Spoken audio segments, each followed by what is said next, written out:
누가복음 24장 28절에서 35절 말씀을 통해서 마음이 뜨겁지 아니하더냐라는 제목으로 하나님 말씀을 함께 나누겠습니다. 예수님은 인류의 죄를 사해 주기 위해서 이 땅에 오셨습니다. 구약은 예수님이 오실 것을 예견해 주는 말씀이었죠. 신약은 오신 예수님께서 활동하신 사역과 그분의 일을 우리에게 나타내고 있습니다. 예수라는 이름의 뜻, 우리가 설교 때 한번 나누었었죠. 예수 믿으세요, 예수 믿으세요 하는데 그럼 예수라는 이름의 뜻이 뭡니까? 라고 물으면 우리가 대답해 줄 수 있어야 돼요. 자기 백성을 그들의 죄에서 구원할 자이십니다. 이런 뜻이 예수님의 이름의 뜻이었습니다. 그리고 예수님께서 직접 내가 이 땅에 온 목적은 하면서 우리가 한 주간 묵상하는 말씀을 함께 나누었었죠. 인자가 온 것은 섬김을 받으려 함이 아니라 도리어 섬기려 하고 나의 목숨을 많은 사람의 대속물로 주려 함이니라. 대속물이라는 것이 대신 속하여 주는 예물이다, 그런 뜻이었죠. 그래서 예수님은 30살까지는 목수일을 하시고 3년 공생애를 하셨습니다. 그리고 마지막 일주일을 앞두고 예루살렘에 입성하게 되었죠. 그걸 우리가 종려주일로 지켰죠. 많은 사람들이 호산나 하고 외쳤습니다. 내가 원하는 내가 바라는 왕을 아마 예수님 그런 모습으로 원했던 것 같아요. 그러나 예수님의 오심은 온갖 고난과 모욕을 당하시고 수치를 당하시고 십자가에 달리셔서 죽으셨습니다. 죽으면 끝이야. 근데 성경은 그렇게 말하지 않죠. 고린도전서 15장 3절에서 4절 내가 받은 것을 먼저 너희에게 전하였노니 이는 성경대로 그리스도께서 우리 죄를 위하여 죽으시고 장사 지낸 바 되었다가 성경대로 사흘 만에 다시 살아나사. 예수님은 분명히 말씀을 다 이루신 분이시라는 거죠. 고린도전서 15장 14절 그리스도께서 만일 다시 살아나지 못하였으면 우리가 전파하는 것도 헛것이요 또 너희 믿음도 헛것이며. 그러니까 그리스도 개신교 안에 이 부활이 없다고 하면 우리의 삶이, 크리스찬들의 삶이 이 세상 모든 사람들 가운데 가장 불쌍한 자이리라 라고 성경은 말하고 있어요. 예수님은 부활하신 뒤에 여인들에게 보이시고 또 그 여인들이 가서 사도들에게 주님이 부활하신 사실을 알립니다. 그런데 이 사도들이 믿지를 않죠. 허탄한 듯이 듣고 믿지 않았더라. 왜 그랬습니까? 예수님께서 사역을 하실 때 내가 십자가 지고 죽을 거야. 그러나 사흘 만에 다시 살아날 거야 라고 몇 번 말씀하셨다고 그랬어요? 3번. 3번 말씀하셨다고 그랬죠. 그런데 이들이 아직 말씀을 알지 못하였더라. 그래서 여러분, 은혜는 뭐래요? 깨닫는 게 은혜예요. 깨닫는 게 은혜예요. 근데 말씀을 깨닫지를 제자들이 못했죠. 예수님께서 부활하신 후에 11명의 제자들에게 보이시기 전에 오늘 본문에 엠마오로 향하는 2명의 제자에게 주님이 보이십니다. 이들은 12제자 안에 포함된 제자들은 아니었어요. 한 사람의 이름은 글로바고 한 사람의 이름은 등장하지 않습니다. 근데 예루살렘에서 지금 엠마오라는 마을로 걸어가고 있는 상황이었어요. 예루살렘에서 여기 한 25리에서 한 11km 정도 거리 떨어져 있는 곳이에요. 근데 그 둘이 가는데 예수님이 그들과 동행하게 되는 것입니다. 그래서 이들이 가다가 서로 나눈 이야기가 어떤 이야기입니까? 무슨 이야기를 서로 나누면서 그 길을 걸어갔느냐? 자, 이 부분은 성경을 한번 볼게요. 자, 15절부터 한번 보겠습니다. 15절부터 이 엠마오로 가는 2 제자와 거기서 예수님이 동행해서 함께 나눈 대화의 내용이 무엇인가? 제가 15절부터 쭉 읽어볼게요. 그들이 서로 이야기하며 문의할 때에 예수께서 가까이 이르러 그들과 동행하시나 그들의 눈이 가리어져서 그인 줄 알아보지 못하거늘 예수님이 그들과 함께 갔지만 그분이 예수님이라는 사실을 몰랐다는 거죠. 근데 가면서 무슨 얘기를 했대요? 자, 17절. 예수께서 이르시되 너희가 길 가면서 서로 주고받고 하는 이야기가 무엇이냐 하시니 2 사람이 슬픈 빛을 띠고 머물러 서니라. 그 한 사람인 글로바라 하는 자가 대답하여 이르되 당신이 예루살렘에 체류하면서도 요즘 거기서 된 일을 혼자만 알지 못하느냐? 이르시되 무슨 일이냐? 이르되 나사렛 예수의 일이니 그는 하나님과 모든 백성 앞에서 말과 일에 능하신 선지자이거늘 우리 대제사장들과 관리들이 사형 판결에 넘겨주어 십자가에 못 박았느니라. 우리는 이 사람이 이스라엘을 속량할 자라고 바랐노라. 이뿐 아니라 이 일에 일어난 지가 사흘째요. 또한 우리 중에 어떤 여자들이 우리로 놀라게 하였으니 이는 그들이 새벽에 무덤에 갔다가 그의 시체는 보지 못하고 와서 그가 살아나셨다 하는 천사들의 나타남을 보았다 함이라. 또 우리와 함께한 자 중에 두어 사람이 무덤에 가 과연 여자들이 말한 바와 같음을 보았으나 예수는 보지 못하였느니라 하거늘. 자, 무슨 이야기를 지금 하고 있습니까? 당신 요즘 예루살렘에서 일어난 일 몰라요? 최근에 어떤 일이 일어났는지 모릅니까? 모든 사람들이 호산나 하며 외쳤던 그 메시아라고 했던 그분 있잖아요. 근데 그분 죽었어요. 그분 죽었어요. 그 이야기를 하고 있는 거예요. 그런데 놀라운 사실은 어떤 여자들이 그 예수님을 봤다는 거예요. 그리고 여기 가서 이제 그 천사가 나타난 것을 보고 천사의 말도 듣고 주님이 나타났다, 부활하셨다는 그것을 직접 목격했다는 그 이야기를 지금 사람들이 소문에 이게 돌고 있다는 거예요. 자, 그런데 여기서 제가 먼저 나누고 싶은 은혜는 뭐냐면, 자, 그 두 사람이 갈 때 예수님과 동행했지요. 그런데 그 옆에 같이 동행한 그분이 예수님이라는 것을 알았어요? 몰랐어요? 몰랐어요. 왜 몰랐습니까? 자, 성경을 다시 한번 봅시다. 16절. 왜 몰랐는지 그 이유를 우리에게 얘기해주고 있죠. 16절 다시 봅니다. 그들의 눈이 가리어져서 그인 줄 알아보지 못하거늘. 그들의 눈이 가리어져서 그인 줄 알아보지 못했다. 구체적인 이유가 21절부터 다시 볼게요. 21절부터 23절. 우리는 이 사람이 이스라엘을 속량할 자라고 바랐노라. 이뿐 아니라 이 일이 일어난 지가 사흘째요. 또한 우리 중에 어떤 여자들이 우리에게 놀라게 하였으니 이는 그들이 새벽에 무덤에 갔다가 그의 시체는 보지 못하고 와서 그가 살아나셨다 하는 천사들의 나타남을 보았다 함이라. 자, 여기 이 사람들이 지금 예수님이신 줄 알아보지 못했더라 그랬어요. 알아보지 못했더라. 왜 예수님인 줄 알아보지 못했을까? 말씀을 준비를 하다가 이들이 지금 가지고 있는 자기들의 생각에 사로잡혀 있구나. 내 생각에 사로잡혀 있는 것. 이게 고착화라고 그러거든요. 고착화되어져 있구나. 뭐냐면 다른 사람의 이야기를 들어도 이게 믿어지는가 안 믿어지는가 안 믿어지고 이 여인들이 하는 이야기를 지금 안 믿고요. 주님이 살아나셨다는 이야기를 도무지 이 사람들이 믿지를 않는 거예요. 여러분 요즘 그 우리나라의 그 애완견 사업이 참 많이 발달했죠. 그래서 내 집에 한 집이 개를 키운다고 그래요. 근데 여러분들 마음속에 2마리 개를 키우고 있는 거 아십니까? 여러분들 마음속에 2마리의 개가 있어요. 그 2마리의 개가 뭐냐면 선견과 편입견이에요. 이 2마리 개를 우리는 가지고 키우고 있다는 사실이에요.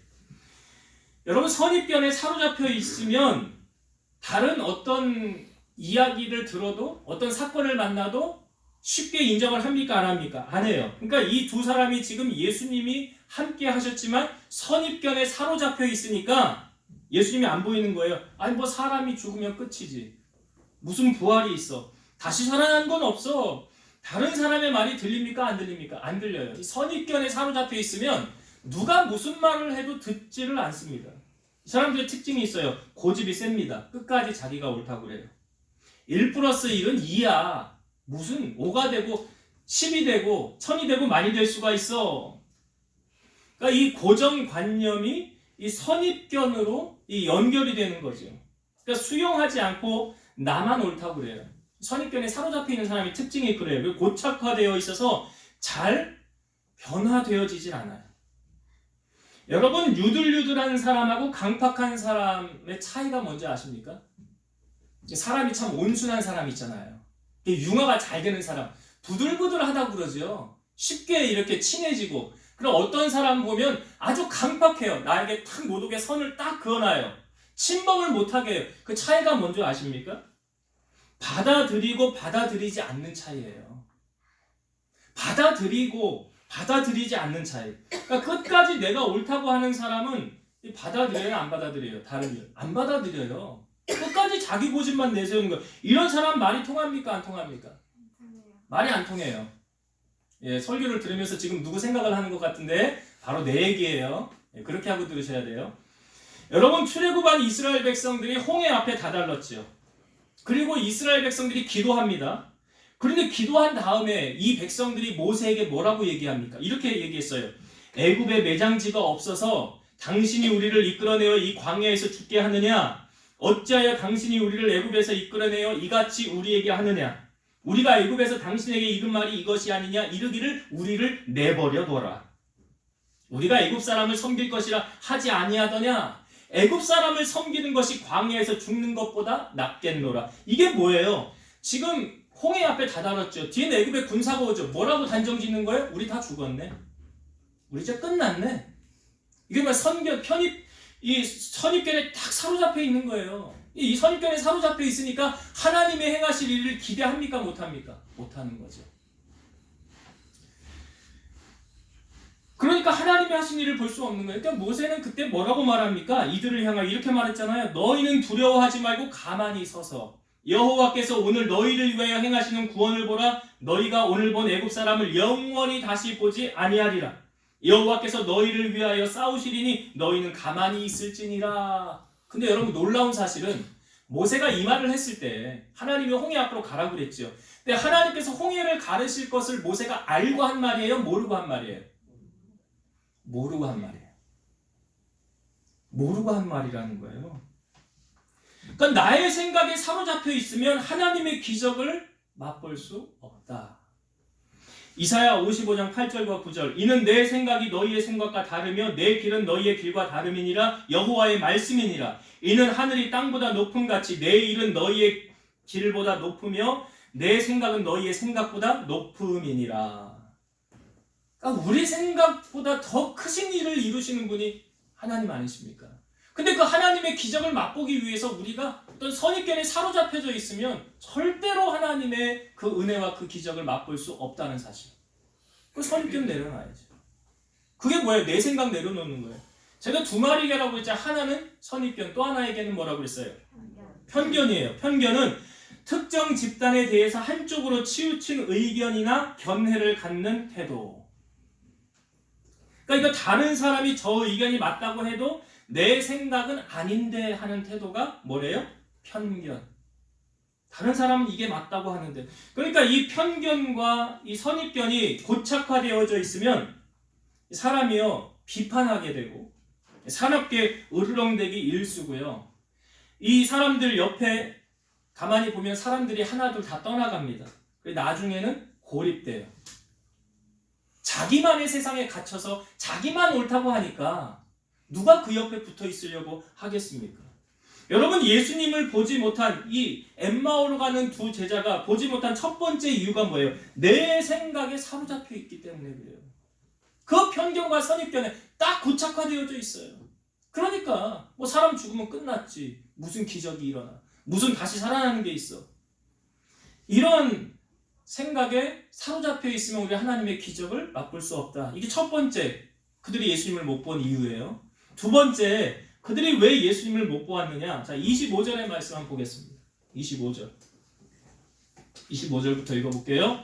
이르시되 미련하고 선지자들이 말한 모든 것을 마음에 더디 믿는 자들이여 그리스도가 이런 고난을 받고 자기의 영광에 들어가야 할 것이 아니냐 하시고 이에 모세와 모든 선지자의 글로 시작하여 모든 성경에 쓴 바 자기에 관한 것을 자세히 설명하니라. 자기는 예수님에 관한 그 말씀을 설명한 거죠. 자 여기 예수님께서 처음 하셨던 말씀이 25절 이 말씀이죠. 미련하고 선지자들이 말한 모든 것을 마음에 더디 믿는 자들이요. 무슨 말입니까? 주님 말씀을 믿지 않았다는 거예요. 믿지 않았다. 안 믿으니까 보여요? 안 보이죠. 여러분 신앙생활은 말씀 붙잡는 거죠. 그래서 성경이 뭐라고 말합니까? 하나님의 말씀은 죽었대요? 살았대요? 살았고 운동력이 있어. 좌우의 날성 검보다도 예리하여 혼과 영과 및 관절과 골수를 찔러 쪼개며 그러잖아요. 시편 기자는 이 말씀은 나의 고난 중의 위로라 주의 말씀이 나를 살리셨기 때문이다 그래요. 말씀이 나를 살렸다는 거예요. 이사야 26장 3절 주께서 심지가 견고한 자를 평강하고 평강하도록 지키시리니 이는 그가 주를 신뢰함이니이다.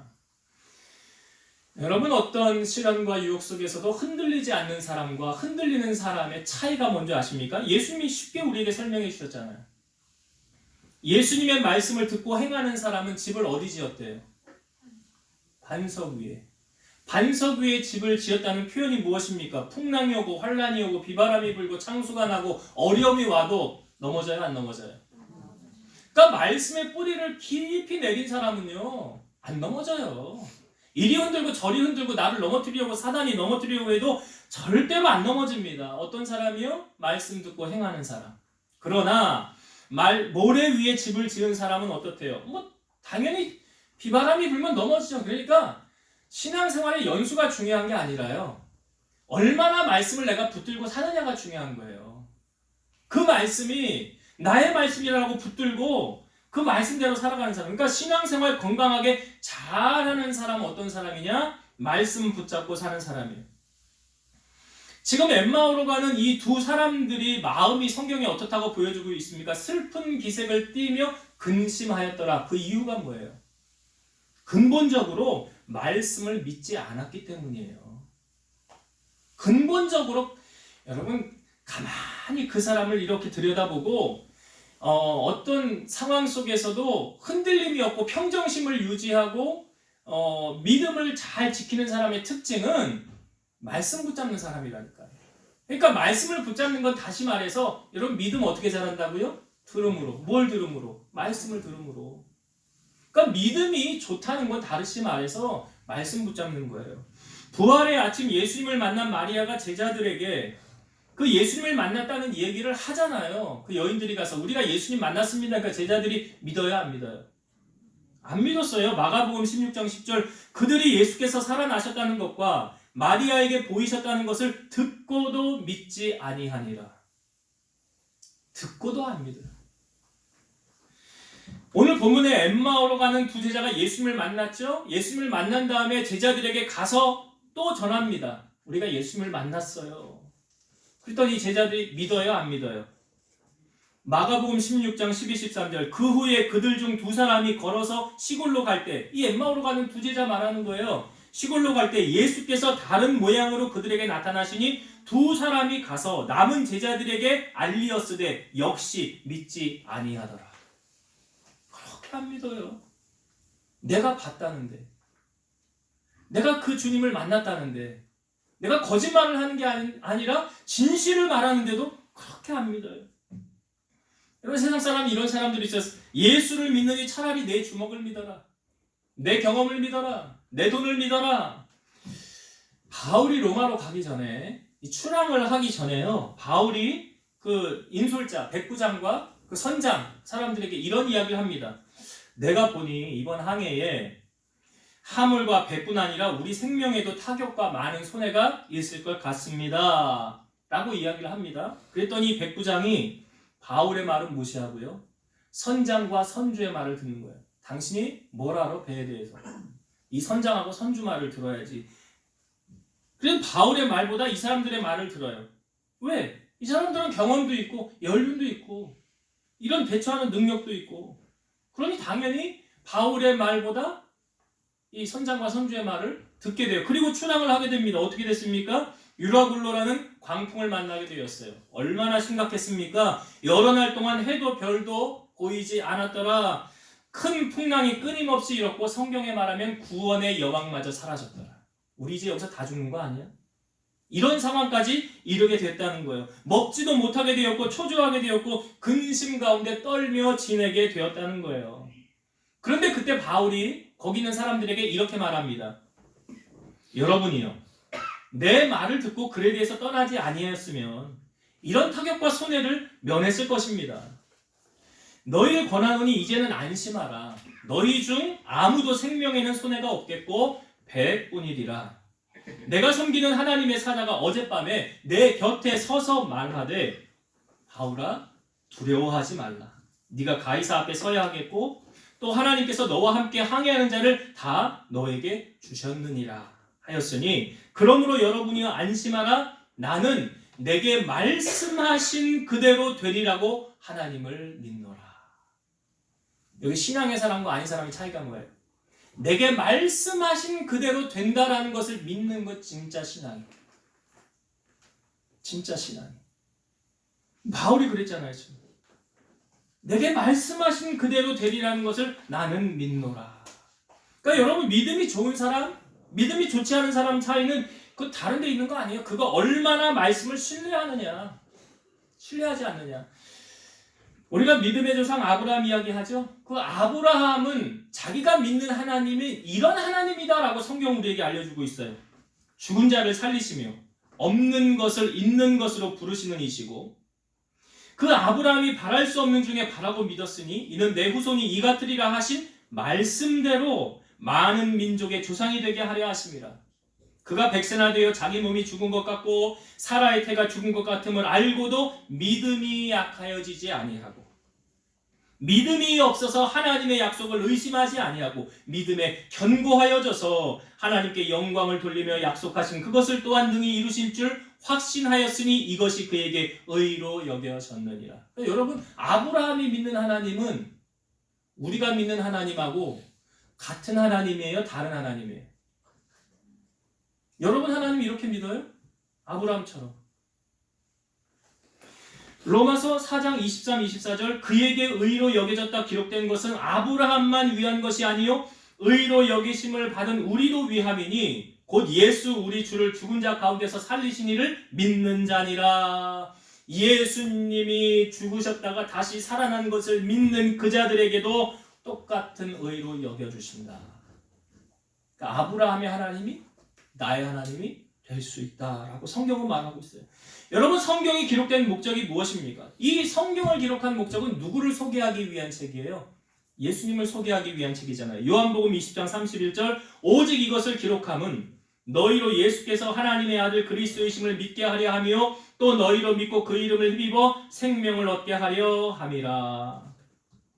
그러니까 여러분, 말씀 듣는 일에 우리가 올인해야 예수님을 만날 수 있는 거예요. 믿음은 들음에서 나며 들음은 그리스도의 말씀으로 말미암느니라. 여러분, 공부 잘하는 아이들 한번 가만히 보세요. 머리가 좋아서 그런 것도 있지만 저는 공부 잘하는 아이들은 태도의 문제라고 생각해요. 선생님이 수업을 지도할 때 얘들아 이건 중요하다, 시험에 꼭 난다, 밑줄 쳐라. 졸고 있는 애들이, 잠을 자는 애들이 그 선생님의 말에 들어와요, 안 들어와요? 안 들어오잖아요. 공부 잘하는 애들은 태도가 중요한 거거든요. 여러분, 은혜 받는 것도 저는 비슷하다고 생각해요. 초롱초롱한 눈망울로 말씀 한 구절도 놓치지 말아야지 하고 집중하고, 오늘 이 말씀을 듣는 이 시간만큼은 하늘이 두 쪽이 나도 나는 이 은혜 받는 일에, 말씀 듣는 일에 집중해야지라는 태도로 우리가 예배하고 나아간다면 하나님 반드시 그 사람에게 은혜를 부어주신다고 생각해요. 잠언 8장 17절 나를 사랑하는 자들이 나의 사랑을 입으며 나를 간절히 찾는 자가 나를 만날 것이니라. 그러니까 하나님이 찾으시는 사람, 어떤 사람? 예배자를 찾으신다고 그러잖아요. 잠언 8장 17절에도 나를 간절히 찾는 자가 나를 만날 것이니라. 간절히 찾으십니까? 예배는 살아계신 하나님의 존전 앞에서, 저는 대통령 앞에서보다도 우리는 하나님 앞에서 더 예의를 갖추고 경건한 모습으로 하나님 앞에 나아가야 된다고 생각해요. 왜요? 하나님이 그 사모하는 그 마음의 중심을 아시고 그만큼 채워주시기 때문에 그렇습니다. 오늘 이 엠마오로 가는 이 두 제자가 예수님을 보지 못했던 것, 믿지 않았기 때문이라. 우리가 주님을 어떻게 만날 수 있습니까? 내게 말씀하시는 하나님, 그 말씀이 곧 하나님이시라 하셨고, 말씀이 육신이 되어 우리 가운데 오신 분이 누구라고요? 예수님이라고 그러잖아요. 그래서 예수님의 말씀을 우리가 온전하게 믿어드린다면 오늘 우리는 말씀을 통하여 주님을 만나게 되고 그 주님의 음성을 듣게 되는 거예요. 그래서 사도 바울이 데살로니가 교인들을 향하여 참 감사한 것은 너희가 하나님의 말씀을 들을 때 사람의 말로 듣지 아니하고 하나님의 말씀으로 들음이니 참 감사하다. 그 말씀이 또한 너희 믿는 자 가운데서 역사하느니라. 그러니까 제가 지금 선포하는 이 말을 저의 말로 듣지 마시고 하나님의 말씀으로 들을 때 그 은혜가, 그 말씀이 믿는 자 가운데서 역사한다는 것을 믿고 나아가는 여러분 되시길 바랍니다.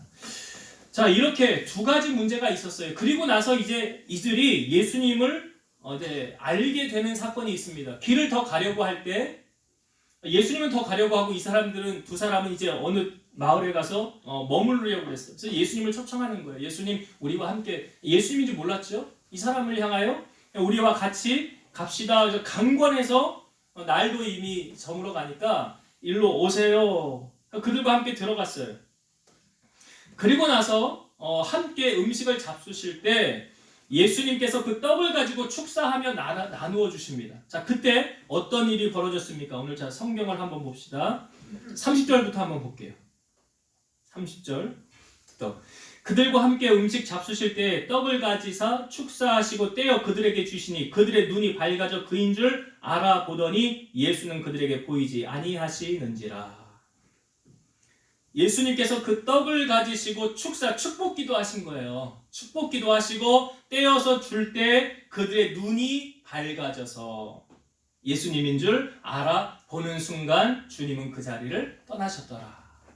그러니까 우리와 함께하는 그분이 누구라는 걸 이제 아는 거예요. 예수님이셨구나라는 걸 아는 거예요.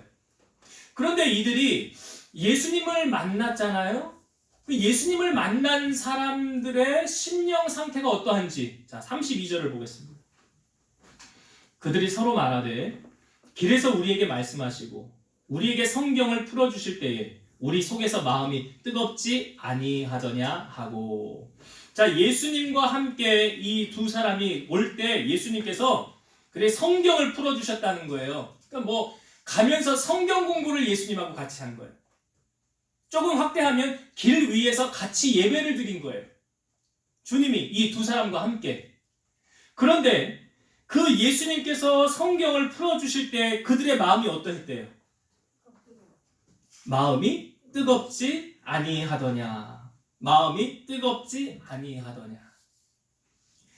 여러분, 말씀을 듣는 자의 반응이 바로 이러해야 된다는 거예요. 뭐예요? 뜨거움이 임해야 된다. 그러니까 제가 설교를 준비하면서 우리가 예배를 드렸을 때, 우리가 예배를 드린 후에 우리의 심령의 마음에 뜨거움이 없으면 둘 중에 하나는 잘못하고 있는 거다. 말씀을 전한 목사 아니면 말씀을 듣는 성도. 둘 중에 하나에게 문제가 있는 거예요. 뜨겁지 않다고 한다고. 우리 예수님이 가서 엠마오 가는 두 제자와 함께 성경을 풀어주실 때 마음이 어떻다고요? 뜨거웠더라. 제가 설교 준비를 하면서 예전에 있었던 한 가지 일이 생각이 났습니다. 아마 한 10년 정도 전이었던 것 같아요. 기독병원 이제 앞에서 아마 장모님이 기독병원에 입원해 계셨을 때 같아요. 이제 점심 시간에 보통 이제 면회를 하잖아요. 면회를 하고 나와서 아내하고 둘이 함께 점심을 못 먹었으니까 이제 밥을 먹으러 가자. 기독병원 내려오면서 어디를 갈까 하다가 좀 골목 안쪽에 이제 동태찌개 하는 집이 있었어요. 찌개 하는 집이 있었어요. 그래서 골목 안쪽에 들어가서 처음 가보는 집인데 좀 놀랐습니다. 뭐에 놀랐냐면 처음에는 가격에 놀랐고요. 두 번째는 맛에 놀랐어요. 들어가면서 우리 아내가 이렇게 얘기를 했어요. 여기 맛있습니까? 라고 말하니까 주인이 여기 맛있다고 들어오라고. 맛있는 줄 알았어요 정말. 들어가서 음식을 시켰어요. 가격에 한번 놀라고 찌개가 나왔는데 여러분 되게 보면 신선한지 그렇지 않은지 대충 딱 보면 좀 그런 감이 있잖아요. 음식을 시켜놓고 아내하고 둘이 먹으면서 대화가 없었어요. 여러분 대화가 없을 때는 두 가지 경우입니다. 첫 번째 너무 맛이 있어서 뭐 옆에 사람 죽는지 뭐 밥을 먹는지 너무 맛있을 때는 이거에 집중하니라고. 또 한 가지 말이 없는 것은 맛이 반대일 경우예요. 뭐 이런 게 다 있어 하면서 그 맛에 한 번 더 놀랐어요. 그래 아내하고 그냥 아무 말 없이 그냥 그 밥을 먹고 그냥 나오게 됐어요. 그리고 속으로 생각했죠. 내가 여기 다시는 가나 봐라. 지금도 하고 있는지 안 하는지 모르겠어요. 근데 제가 설교를 준비하면서 왜 이 생각이 났냐 하면 설교는 영의 음식이에요. 여러분 지금 영의 음식을 먹는 거예요. 영의 음식을 먹는데 만약에 잘못하면 이 식당처럼 될 수 있겠다. 섬뜩함이 들더라고요. 여러분 갓 지은 밥이 맛있잖아요. 설교도 성도들이 너무 더 잘 알아요. 저거 목사님이 예전에 했던 거 재탕하는 거 아니야? 저거 옛날에 했던 건데 들었던 건데 또 하네. 그럼 뭐 식은 밥 나보고 또 먹으라는 건 너무 더 잘 알아요. 이제 성도들이 더 잘 알아요. 그래서 저는 최고의 양식을 먹이기 위해서 정말 최선의 준비를 합니다. 정말 진액 짜내듯이 그렇게 해요. 예배 전에 제가 기도할 때 주님 앞에 뭐라고 기도를 하냐면 말씀을 전하는 자나 듣는 자나 함께 은혜가 되게 해달라고. 이게 무슨 말입니까 지금? 그러니까 말씀을 전하는 자도 내가 받은 은혜 뜨거움이 있어야 되는 거예요. 근데 말씀을 받는 여러분은요, 그 말씀을 받고 내 마음에 뜨거움이 없다고 한다면 뭔가 문제가 있는 거예요. 문제 있는 거예요, 신앙에. 여러분, 내가 마음이 뜨거워지잖아요. 그럼 나타나는 현상이 있어요. 그게 뭐냐면 주님을 뜨겁게 사랑하게 된다는 거죠. 이들의 마음이 뜨거워지니까 지금 뭐 합니까? 예루살렘으로 돌아가서 11 제자에게 이렇게 말하잖아요. 주께서 과연 살아나시고 시몬에게 보이셨다. 그 길에서 된 일과 예수님께서 떡을 떼심으로 제자들에게 알리신 일을 지금 말을 하더라. 오늘 본문의 뒷부분에 보면 그 우리가 주님을 만났더라라고 말하더라. 전하게 되더라는 거죠. 마음이 뜨거워지니까 전하게 되더라. 여러분, 우리가 요한계시록 아시아 7교회를 살펴볼 때에 라오디게아 교회, 마지막 교회였죠. 그 라오디게아 교회를 향하여 주님이 하셨던 말씀이 이거예요. 내가 네 행위를 아노니 네가 차지도 아니하고 뜨겁지도 아니하도다.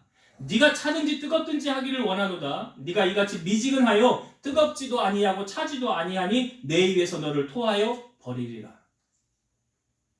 미지근하지 말라는 거예요. 뭘 말하고 있습니까? 우리의 신앙이 미지근해서는 안 된다는 거예요.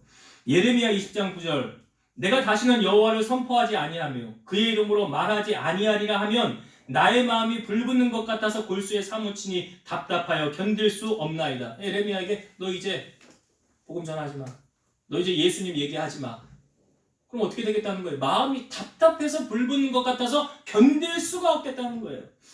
여러분, 지혜의 왕 솔로몬이 첫 번째로 했던 재판 아십니까? 어떤 한 아이를 데리고 오는데 두 여자가 와서 서로 자기 아이라고 그러는 거죠.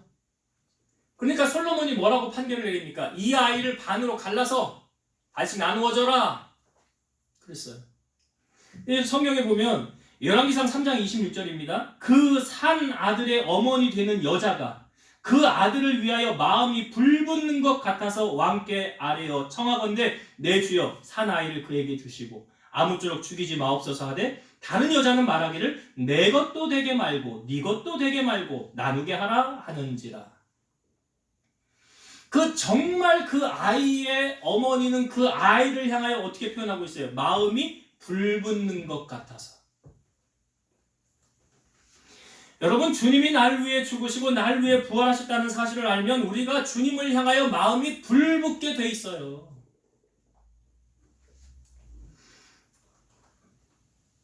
우리가 이런 주님의 큰 사랑을 알면 이 주님 앞에 이런 고백을 하게 됩니다.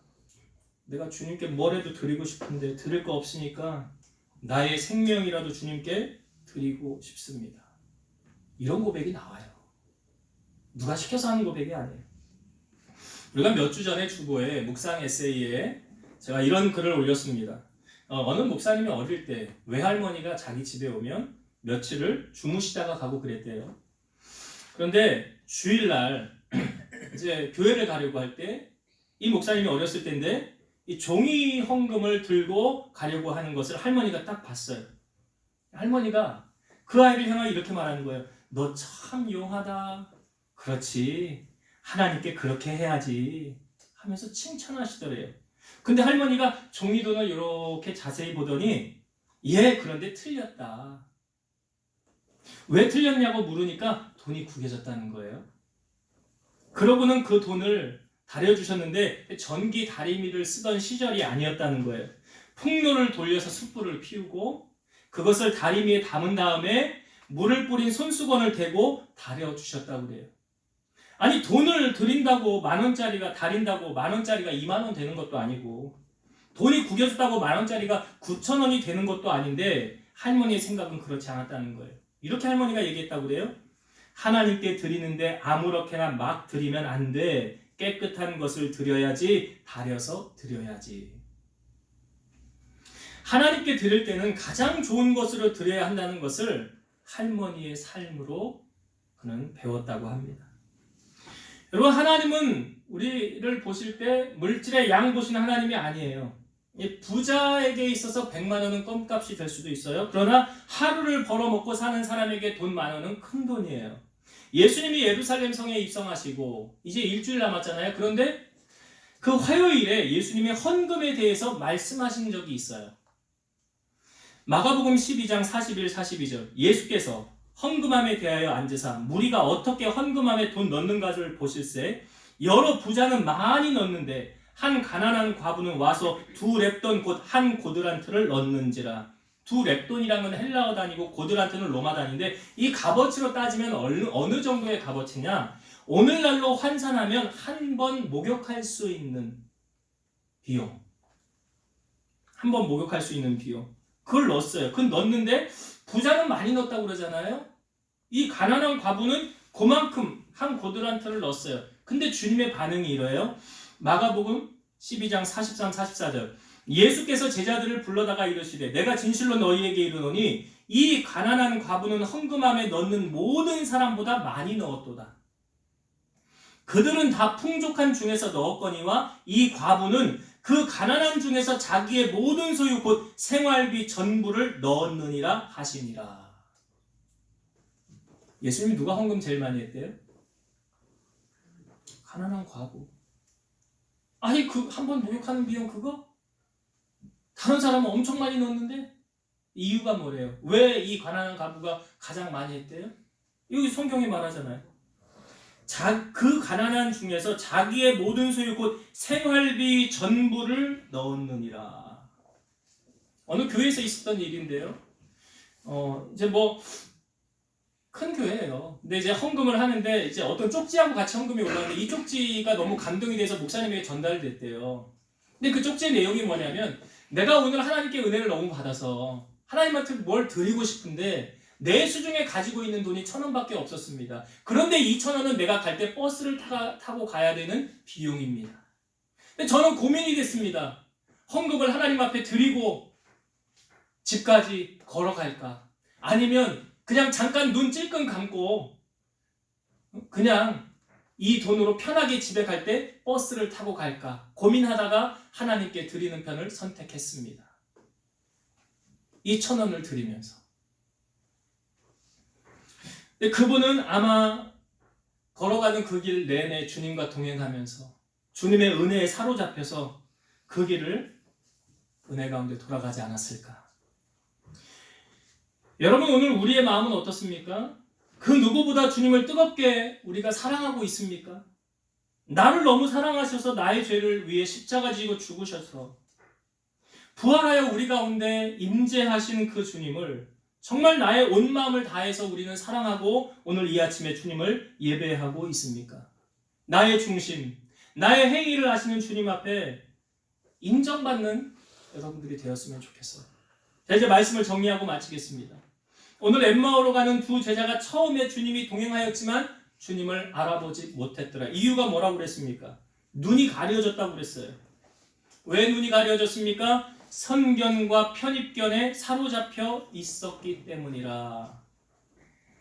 여러분 좀 크리스찬들이 우리 사랑하는 성도들이 좀 마음이 유들유들한 사람이 됐으면 좋겠어요. 강팍한 사람 말고요. 너는 내 구역에 못 들어와. 너 왜 자꾸 실수하고 그러는 거야? 넌 용납 못해. 이런 사람 말고요. 그럴 수 있어. 나도 그랬어. 일로 와 내가 안아줄게.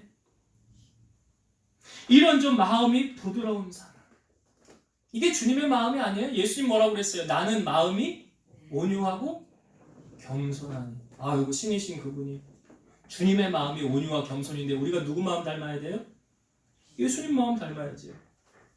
계속 내 고집, 내 주장만 옳다고 하면 고립될 수 있어요. 그렇기 때문에 우리는 우리의 생각을 내려놓고 주님의 생각에 초점을 맞춰야 된다. 그래야 주님이 보이는 거예요. 그래야 은혜가 임하는 거예요. 이게 첫 번째, 우리가 나누고 두 번째, 왜 예수님을 못 봤습니까? 말씀을 믿지 않았기 때문에 그랬어요. 여러분 정말 악한 사람은요 믿으려고 하지 않습니다. 물론 그 믿음도 하나님이 주셔야 되지만 여러분 신앙생활은요 내 생각대로 하는 거 아니에요. 말씀 따라가는 것입니다. 말씀을 따라가는 거예요. 그 말씀이 나보다 앞서가게 해야 되는 거예요. 내가 아무리 많은 학식을 배우고 경험이 있고 연륜이 있다 할지라도 아까 유라굴로 광풍 말씀 나누었잖아요. 자기가 그 경험, 연륜, 내가 제일 똑똑해.